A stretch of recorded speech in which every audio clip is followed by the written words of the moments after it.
Hello everyone, welcome back to my channel. अस्सलाम वालेकुम। कैसे हैं आप लोग? उम्मीद करती हूँ आप सब लोग खैरियत से होंगे। तो जी आज हम चटपटी और बहुत ही मज़ेदार टमाटर की एकदम स्मोकी फ्लेवर में और रोस्टेड चटनी बना करके तैयार करेंगे। जो चटनी जो होती है ना, वो किसी भी खाने की जान होती है। जैसे कि अगर आपने समोसे लिए तो समोसे के साथ समोसे की चटनी ना हो तो मज़ा नहीं आता। इसी तरीके से हमारे खाने के साथ में अगर चटनी ना हो तो खाना खाने का जो है वो मज़ा नहीं आता है। तो जी चटनी जो होती है ना, वो खाने के स्वाद को 2 गुना बढ़ा देती है। लेकिन ये वाली जो चटनी है वो 2 गुना नहीं, आपके खाने के स्वाद को 4 गुना बढ़ा देगी और खाने में बहुत ही ज़्यादा टेस्टी होती है, बहुत ही मज़े की लगती है।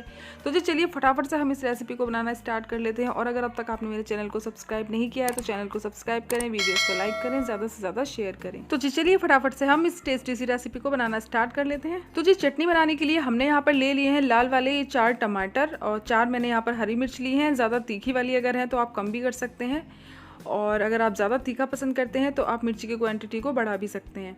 तो इन टमाटर को मैंने अच्छे से वॉश कर लिया था, आप देख सकते हैं। और अब क्या करेंगे, हल्का सा हम इसके ऊपर से ऑयल लगा लेंगे। सारे टमाटर पर हमें इस तरीके से ऑयल लगा लेना है। इससे क्या होगा, जब हम टमाटर को भूनेंगे ना, तब इसकी जो स्किन है बहुत ही ईजिली, बहुत ही आसानी से निकल जाती है। बिल्कुल भी परेशानी नहीं होती इसे निकालने में।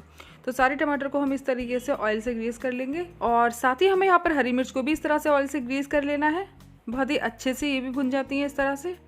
और साथ ही हमने यहाँ पर लिया है एक लहसुन, तो इस लहसुन को भी हम इस तरह से ग्रीस कर लेंगे ताकि ये भी अच्छे से भुन जाए। और यहाँ पर 3 इंग्रेडिएंट्स जो हैं हमारे, उनको हम अच्छे से भूनेंगे, यानी कि हमें आंच पे भूनना है। हम किसी बर्तन का यूज़ नहीं करेंगे, हमें कोई तवा वगैरह या फ्राईदान वगैरह नहीं लेना है, डायरेक्ट हम इसे आंच पर ही भूनेंगे। तो गैस का फ्लेम मैंने ऑन कर दिया है, इसके ऊपर मैंने एक ग्रिल को रख दिया है और साथ ही हम इसके ऊपर रख देंगे। हमने यहाँ पर ऑयल लगाकर जो टमाटर रखे थे ना, वो हम एक एक करके इस पर रख देंगे इस तरीके से। और साथ ही हमने यहाँ पर हरी मिर्च और साथ ही हमने जो लहसुन रखा था ना, वो भी हमें यहाँ पर इस तरीके से रख देना है, जिससे कि वो भी अच्छे से भुन जाए। तो मीडियम फ्लेम पर हमें इन सारी चीज़ों को भूनना है। फ्लेम हम ज़्यादा तेज़ नहीं करेंगे, वरना अंदर से जो चीज़ें हैं वो कच्ची रह जाएंगी और ऊपर से जो इसकी स्किन है ना, वो जल जाएगी। तो इस तरीके से एकदम लो टू मीडियम फ्लेम पर हमें अच्छे से चलाते हुए, यानी कि सारी चीज़ों को अलट पलट करते हुए चारों तरफ से अच्छे से भून लेना है बढ़िया से। इस तरीके से सावधानी के साथ आप चिमटे से इसे इस तरीके से कर सकते हैं। तो एक साइड से जो है वो हमारी टमाटर भून चुके हैं, तो एक साइड से हम इसे पलट देंगे इस तरीके से। और इसी तरीके से हमें हरी मिर्च और लहसुन को भी भून लेना है। बहुत ही बढ़िया फ्लेवर आता है हमारी चटनी में लहसुन डालकर। और अगर आप चाहें तो डालें, वरना आप इसे स्किप भी कर सकते हैं। अगर आप लहसुन नहीं खाते हैं तो आप इसे स्किप कर दें। तो ये देखिए हरी मिर्च जो है वो हमारी चारों तरफ से भुन चुकी है अच्छे से, बहुत ही बढ़िया से। तो इसे हम निकाल कर एक प्लेट में रख लेते हैं। तो जी हमारी जो मिर्च है वो अच्छे से हो चुकी है और साथ ही हमारे यहाँ पर जो टमाटर हैं उनमें भी थोड़ी सी कसर बाकी है, क्योंकि टमाटर के अंदर जो मॉइस्चर होता है ना, थोड़ा ज़्यादा होता है, तो इन्हें भुनने में थोड़ा सा समय लग जाता है। तो इस तरह से हमें अलट पलट करके इनको अच्छे से भून लेना है। साथ ही हमारा जो लहसुन है वो भी लगभग हो ही चुका है, ऊपर से ये काला हो चुका है लेकिन अंदर से ये एकदम परफेक्ट भुना हुआ है।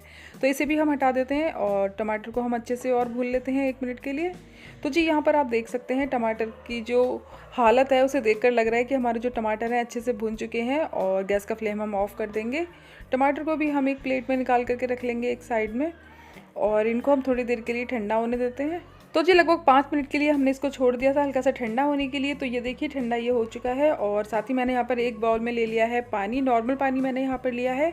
इस तरीके से हम इसके छिलके को निकाल कर पानी के अंदर डाल देंगे, बहुत ही आसानी से ये निकल जाते हैं। हमने इसके ऊपर ऑयल लगाया था ना, इसलिए इसका जो छिलका है बहुत ही आसान तरीके से निकल जाता है। तो ये देखिए हमारा जो टमाटर है अच्छे से भुन गया है और इसका जो ऊपर का छिलका है उसको हमने निकाल दिया है। इसी तरीके से हम सारे टमाटर के छिलकों को निकाल देंगे। और साथ ही हमने यहाँ पर जो लहसुन भून कर रखा था ना, उसके छिलके को भी हम इस तरह से निकाल देंगे, बहुत ही आसानी से ये भी निकल जाता है। तो जी हमारा जो लहसुन है उसको हमने छील करके साइड में रख दिया है और जो मिर्च थी उसके डंठल को हमें निकाल देना है इस तरीके से। साथ ही हमें क्या करना है, यहाँ पर हमें एक लेना है ये फॉर्क वाला जो स्पून होता है ना, यानी कांटे वाला जो चम्मच होता है, वो हमें यहाँ ले लेना है। इस तरीके से आप इसे मैश कर सकते हैं, बहुत ही आसानी से ये हो जाता है। और अगर ये आपके पास नहीं है, यानी कि आप ऐसे नहीं करना चाहते, या फिर किसी वजह से अगर आपके पास कांटे वाला चम्मच नहीं है, तो आप क्या करेंगे, आपको लेना है यहाँ पर एक चॉपर। तो यहाँ पर मैंने ये छोटा वाला एक चॉपर ले लिया है और जिसका जो ब्लेड होता है ना, उसको हम इस तरीके से लगा देंगे। तो यहाँ पर जो छोटा वाला होता है वो मैंने यूज़ किया है, आप चाहें तो बड़ा है तो वो भी यूज़ कर सकते हैं। और अब टमाटर को किसी नाइफ या स्पून की मदद से हल्का सा मैश कर लेंगे और मैश करने के बाद हम चॉपर में सारी चीज़ों को ट्रांसफ़र कर लेंगे।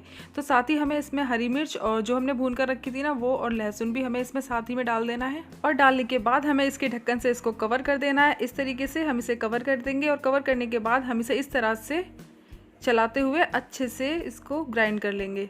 तो जी बहुत ही ईजी हो जाता है, बहुत ही आसानी से हो जाता है। अगर ये भी आपके पास नहीं है तो आप इसे स्पून से भी कर सकते हैं, उससे भी ये बहुत ही आसानी से हो जाता है। तो इस तरीके से हमें इसे कर लेना है, ज़्यादा चलाने की कोई ज़रूरत नहीं है। हमारी जो चटनी है वो बन करके तैयार हो चुकी है, बस 1 मिनट लगता है इसको करने में और बहुत ही जल्दी से बहुत ही टेस्टी सी हमारी चटनी बन करके तैयार हो जाती है। तो चलिए फटाफट से हम इसे ट्रांसफ़र कर लेते हैं किसी बर्तन में, किसी कटोरी या प्लेट में। तो इस तरीके से आप देख सकते हैं इसका कलर, इसका टेक्सचर और बहुत ही बढ़िया हमारी चटनी बनी है। और फ्लेवर इसका बहुत ही गजब का होता है, एकदम स्मोकी फ्लेवर में, क्योंकि हमने सारी चीज़ों को भून करके लिया है। स्मोकी फ्लेवर में हमारी टमाटर की चटनी बन करके तैयार हो चुकी है। तो अब हम इसके अंदर कुछ चीज़ें ऐड करेंगे जिसकी, तो जी मैंने यहाँ पर एक मीडियम साइज़ की प्याज को चॉप करके रखा हुआ है, वो हम इसमें ऐड कर देंगे। आप प्याज की क्वांटिटी को कम या ज़्यादा भी कर सकते हैं। अगर आप नहीं खाते हैं प्याज तो आप स्किप भी कर सकते हैं। और साथ ही यहाँ पर हम हरे धनिया की पत्तियाँ कुछ इसमें ऐड करेंगे जो कि इसके टेस्ट को और ज़्यादा बढ़ा देती हैं। और साथ ही इस वक्त हमें इसमें ऐड कर देना है स्वाद के अनुसार नमक। नमक आप इसके अंदर अपने टेस्ट के अकॉर्डिंग ऐड करें, जितना भी आप नमक खाना पसंद करते हैं उसके अकॉर्डिंग आप इसके अंदर नमक डालें। और नमक डालने के बाद इसे चलाते हुए हमें अच्छे से मिक्स कर लेना है। सारी चीज़ें हमारी अच्छे से मिक्स हो जानी चाहिए, क्योंकि हमने इसके अंदर सॉल्ट यानी कि नमक ऐड किया है, तो नमक भी अच्छे से मिक्स हो जाए। अच्छे से चलाते हुए मिक्स कर लेंगे। तो जी सारी चीज़ें बहुत ही अच्छे से मिक्स हो चुकी हैं, आप देख सकते हैं। बहुत ही ज़्यादा टेम्पटिंग हमारी चटनी बन करके तैयार हुई है। दिखने में ही ये इतनी टेम्पटिंग लग रही है, खाने में तो ये बहुत ही ज़्यादा मज़े की है। मैंने आपको पहले भी बताया था कि जो चटनी होती है वो खाने की जान होती है, और इंडियन खाने में अगर चटनी ना हो तो खाने का जो मज़ा है ना वो बिल्कुल भी नहीं आता। तो इस तरह से आप कई तरह की चटनी जो है वो खाने के साथ शामिल करते हैं, तो उस एक बार आप इस चटनी को भी शामिल करके देखिएगा अपने रोज़ के खाने में।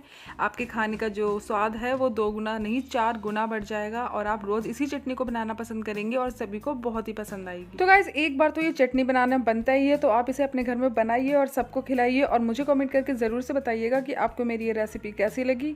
रेसिपी पसंद आई हो तो प्लीज़ मेरे चैनल को लाइक, शेयर और सब्सक्राइब करना बिल्कुल भी ना भूलें। साथ ही बेल आइकन को भी प्रेस करें, जिससे कि मेरी आने वाली वीडियोस के नोटिफिकेशन आप तक जल्द से जल्द पहुंचे और आप मेरी आने वाली वीडियोस को सबसे पहले देख पाएँ। तो गाइज़ हमें दीजिए इजाज़त, मिलते हैं नेक्स्ट वीडियो में। तब तक के लिए टेक केयर, बाय बाय, अल्लाह हाफिज़।